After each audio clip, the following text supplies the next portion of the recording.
Justice pour Joyce résonnait dans les rues de Trois-Rivières.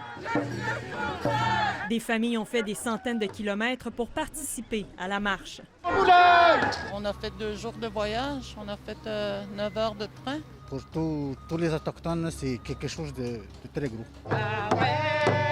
Une mobilisation importante, chacun voulait démontrer leur soutien à la famille de Joyce Echaquan tout en demandant du changement. Je me sens une étrangère, puis c'est pas ce qu'on veut. On veut plus se laisser faire, là. Tous les chefs de faire en sorte que la mobilisation se poursuive, mais c'est aussi la responsabilité des gouvernements d'être à l'écoute.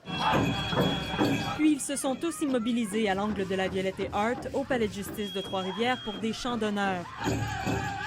Un moment symbolique alors que l'enquête publique sur la mort de la mère de famille Atikamekw prend fin. Une danse de guérison pour la famille et tout le peuple. C'est une énergie, ce n'est qu'un début, mais j'ai vu qu'il y a des changements. Et j'ai espoir. Ils tendent la main aux politiciens pour faire reconnaître le racisme systémique. La réconciliation demande une chose, c'est la vérité. Il est grandement temps que tout ça cesse.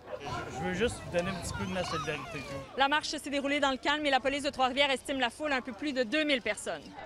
Discours et témoignages ont clôturé la marche au parc portuaire. Que les gens puissent comprendre, les Québécoises et les Québécois qui puissent comprendre qu'on n'est pas bien avec cette situation-là, autant nous, Autochtones, que les non-Autochtones. Maintenant, travaillons dans le sens pour que les choses puissent changer positivement. C'est notre ange, c'est notre héroïne.